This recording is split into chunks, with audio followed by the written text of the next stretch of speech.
जीते रहो। अब सती, तुम्हारा उत्तरदायित्व है रेवती, इसका पूरा ध्यान रखना।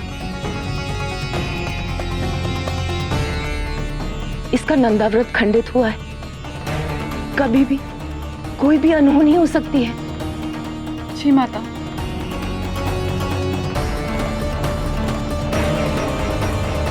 आप बिल्कुल भी चिंता ना करें माता, मैं सती का पूरा ध्यान रखूंगी। और अगर आपका आशीर्वाद साथ है तो कोई भी अनहोनी सती का अहित नहीं कर सकती। मेरा आशीर्वाद सदैव सती के साथ है।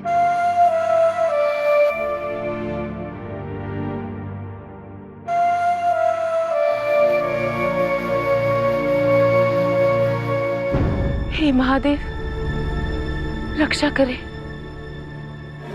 अब आप ही इस संकट का समाधान निकालिए नारायण।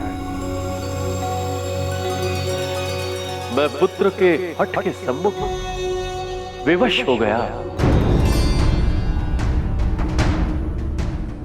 दक्ष की इच्छा कैसे पूरी हो सकती है ब्रह्मदेव? शिव के सिवा सती का विवाह किसी और से कैसे संभव है? कौन करेगा शिव की प्रेमिका से विवाह?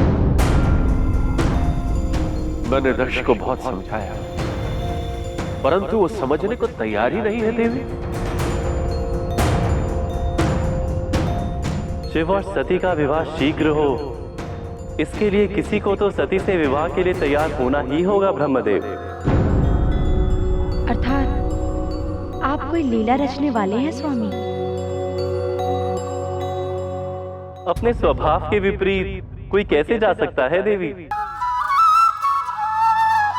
शिव और सती के मिलन के अभाव में संसार में कई कार्य शेष रह गए हैं। अब इन दोनों को मिलाना है तो कुछ तो करना ही होगा। कदाचित किसी और को सती से विवाह के लिए तैयार देख शिव सती से विवाह के लिए मान जाएं। परंतु सती से विवाह करने के लिए कौन तैयार होगा नारायण? मैं जानता हूं वो कौन हो सकता है जो सती से विवाह के लिए तैयार हो जाएगा। हमें अहंकार से लालच को मिलाना होगा ब्रह्मदेव, तभी हमारा उद्देश्य पूर्ण होगा। नारायण, मैं कुछ समझा नहीं। अहंकार है आपका पुत्र दक्ष और लालच है अंगीरा ऋषि। ये दोनों मिल गए तो अंगीरा ऋषि का पुत्र सती से विवाह के लिए अवश्य तैयार हो जाएगा। ब्रह्मदेव, दक्ष से कहिए अंगीरा ऋषि के पास सती के विवाह का प्रस्ताव लेकर जाए।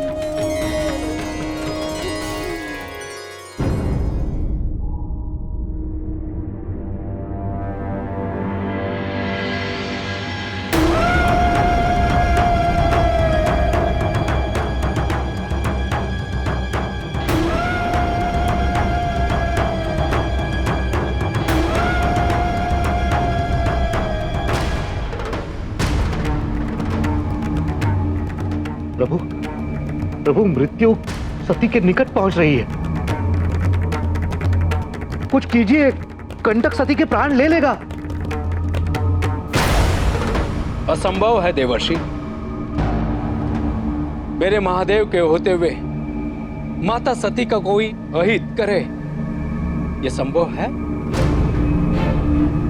परंतु नंदी, सबसे बड़ा संकट तो सती ने स्वयं खड़ा कर रखा है। यदि प्रभु उन्हें बचाने गए तो वो अपने प्राण त्याग देगी।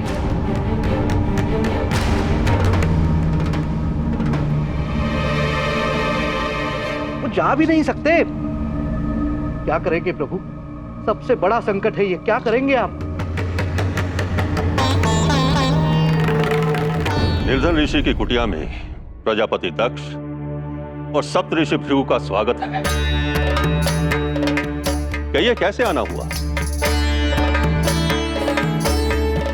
प्रजापति दक्ष स्वयं अपनी पुत्री का विवाह प्रस्ताव आपके छोटे पुत्र शतभीष के लिए लेकर पधारे हैं।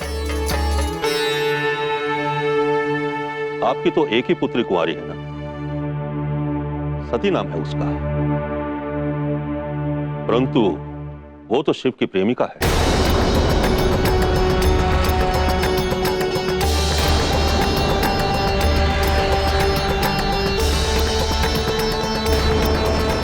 कई लोगों को यह कहते हुए सुना है। अनुचित सुना है आपने। प्रजापति दक्ष से ईर्ष्या करने वाले मेरे परिवार के बारे में ऐसी बातें फैलाकर मेरा अहित चाहते हैं। मेरा उद्देश्य आपका अपमान करना बिल्कुल भी नहीं था प्रजापति, बल्कि मैं तो सती को अपनी पुत्र वधू बनाने के लिए तैयार हूं।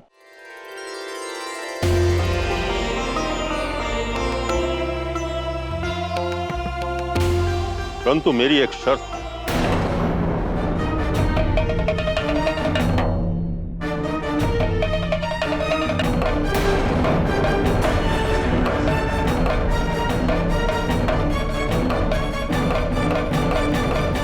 बदले में आपको मुझे प्रजापति का पद देना होगा।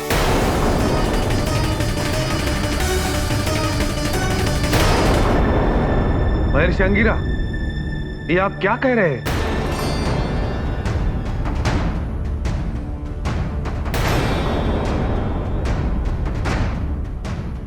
आपको स्मरण होगा प्रजापति,